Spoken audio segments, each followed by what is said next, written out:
Have you ever really stopped to think about how temptation works? I mean, really works on a spiritual level? It's rarely this big, loud, obvious thing, right?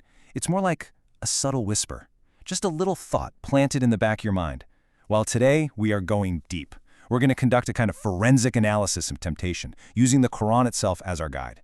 And we'll also uncover the ultimate spiritual shield we can build against it.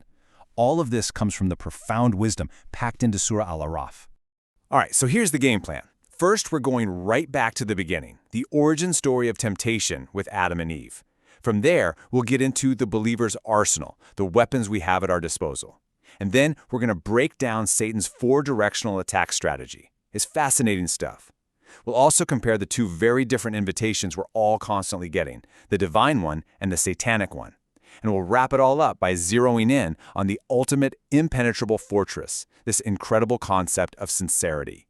Okay, so to really get a grip on this whole spiritual battle, you have to go back to the very first one. I mean, the absolute origin. The story of Adam and Eve in Surah Al-A'raf. Look, it's not just a history lesson, not at all. It's really the blueprint for the entire human condition, for that internal struggle that every single one of us deals with. And this is where it all begins. Right here, in these verses, the Quran lays out Satan's #1 weapon, his signature move. It's a concept called waswasa. And I want you to pay close attention to the language here. It doesn't say he shouted or he argued or he forced them. No, it says he whispered. Think about that. This isn't a head-on attack. It's a stealth mission. And honestly, that's exactly what makes it so potent and so incredibly dangerous. So before we move on, we have to lock this term down. Waswasa. It is so important to get this. This isn't some open debate or an argument. It's a covert operation. It's a suggestion planted right into your heart, a tiny flicker of doubt injected into your mind. The whole point is to corrupt your intentions from the inside out, to make you think that this bad idea was actually your idea. It's the sinister art of making a totally destructive path look like a really good one. And this is where the psychology gets really deep, and frankly, a bit chilling. Look at his strategy. He doesn't show up with horns and a pitchfork, right? He doesn't announce himself as the enemy. Instead, he wraps himself in the cloak of a sincere advisor. He even swears an oath by God to seem legit. He takes his poison and packages it in the language of care, of concern, of friendship. This is his masterpiece of deception, making pure evil look like the most well-meaning, helpful advice you've ever heard. So naturally, this leads to a massive question. I mean, if the method is that subtle, that psychologically brilliant, is anyone really safe? Can you be so faithful, so pious that you get complete immunity from this internal whisper campaign? Is there a level you can reach where you just don't hear it anymore? What's incredible is that the answer comes directly from Satan himself. It's in his own confession. In the Quran, when he's making this big vow to mislead all of humanity, he's forced to state his own limitations. He has to make a critical exception. He literally admits, there's this one group of people, I can't touch them. I am totally powerless against them. And he identifies them as God's chosen servants, the Mukhalasin. Okay, and this right here is a massive point, so let's really focus in. The original Arabic points to two different groups, and the difference is just one tiny vowel, but that vowel changes everything. It's a whole universe of meaning. So check out this table. First, you have the mukhlasin. That's with an E. These are the sincere ones. Think of them as the people who are actively, consciously striving. They're in the trenches, working to make every single thing they do purely for God.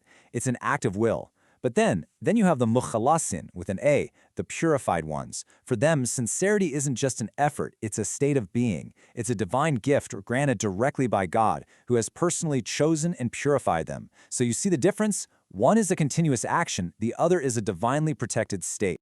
So, let's boil this down. Here's the key takeaway. The prophets and the imams, they are considered mukhalasin, the purified ones. What does that mean? It means they have a kind of divine protection. They're infallible. They are completely immune to even the slightest possibility of a satanic whisper finding a foothold. And this is why, according to this particular exegesis, what Adam did wasn't a sin like you and I might commit. It was something called tark el-aula, which means leaving the better option. Because he was in that protected class. Now what about the rest of us? Well, all other pious people fall into that first category, the mukhlasin. We are the sincere strivers. And because we are striving, because our sincerity is a constant work in progress, guess what? That makes us Satan's primary target. His whole game is to try and corrupt our striving.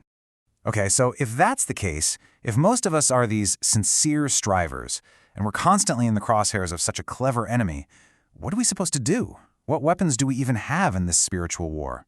What's in our arsenal? Well, the first and most basic weapon, the one you learn right away, is the act of isti'adha. It's when you consciously, verbally, and most importantly with your whole heart, seek refuge in God. It's basically you saying, I can't do this alone, I'm vulnerable, and it's a direct call for divine backup. Think of it as the primary shield you're supposed to raise the second you sense an incoming attack.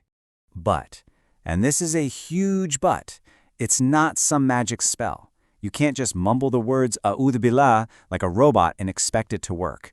It has no real power that way. For that shield to actually be effective, your heart has to be in perfect sync with your tongue. Your tongue might be saying the words, but your heart has to genuinely feel its need for God's protection. It has to place its entire trust in Him. Without that, it's just empty words. So you see, our defense system is multi-layered. It's not just one thing, it's a whole integrated setup. I mean, look at these elements. It all starts with knowledge. You have to know your enemy's playbook, which is precisely what we're doing right now. Then, you power it up with constant remembrance of God, what we call dhikr, and active prayer or dua. But the ultimate weapon, the one that makes your fortress completely impenetrable, the thing we keep coming back to, is that state of pure, unadulterated sincerity, ikhlas. All right, now we get to what is, for me, one of the most incredible parts of this whole analysis. We're about to look at a detailed breakdown of Satan's attack strategy, and the craziest part is, he lays it all out himself, right there in the Quran. So in this verse, Satan is basically broadcasting his entire battle plan directly to God. It's unbelievably brazen. He says, I'm going to attack them from 4 directions. Now, the scholars explain that he's not talking about literal north, south, east, and west. No, these are deeply symbolic pathways of attack, aimed squarely at the human mind and soul. And this breakdown is just wow. Let's really walk through this because it's brilliant in a terrifying way. First, he says he'll come at us from before them. That's our future. What does he do? He plants seeds of doubt about the afterlife, about heaven and hell, about any kind of consequence, so that all we care about is short-term worldly stuff. Then he comes from behind them. That's our past and the world itself. He gets us obsessed with hoarding stuff, making us greedy and full of regret for all the worldly things we missed out on. Now get this. He attacks from the right side. This symbolizes the path of goodness. This move is pure genius. He doesn't try to make you do something obviously bad. Instead, he comes in and corrupts your good deeds. He injects them with pride, with showing off, with hypocrisy. And finally, the left side, the path of obvious sin. Here, his job is easy. He just makes sin look beautiful, attractive, and fun. It's a complete forefront war on our entire spiritual existence. Okay, so this of course raises a pretty obvious question, right? If he's attacking from 4 directions, what about the other 2? I mean, are there any safe zones, any paths that are completely sealed off from him? And the analysis here is just beautiful. The answer is yes. Those 2 other directions I protected.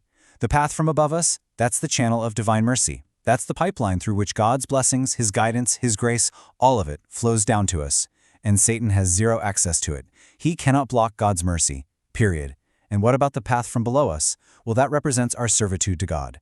It's the ultimate act of humility, perfectly symbolized by prostration, when we put our foreheads on the ground.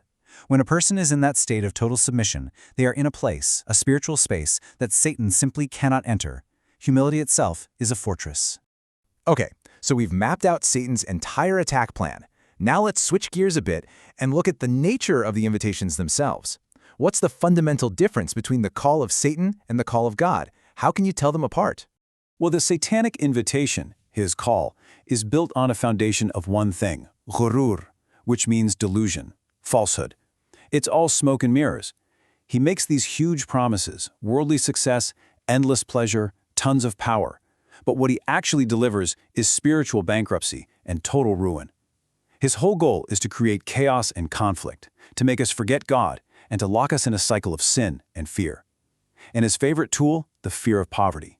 He whispers that in your ear to make you stingy and greedy. And you know, this verse from Surah Al-Baqarah just lays it out perfectly. It's like a side-by-side comparison of 2 political platforms. Satan's platform, I promise you fear and poverty. God's platform, I promise you forgiveness and bounty. It really doesn't get much clearer than that. And of course, the divine invitation is the polar opposite. It's based on burhan, on truth, on wisdom, on clear, undeniable proof. It doesn't need to play tricks or use delusion, because it's calling us to something real, something that actually lasts. Forgiveness, unity, real abundance, and the one true straight path, the Sirat al-Mustaqim. So let's dig into the mechanics of that divine assistance a little more. How does God's protection actually work for a believer in the heat of the moment? When that whisper comes, what does divine intervention look like in real time? There's this amazing verse later in the same surah that explains it perfectly.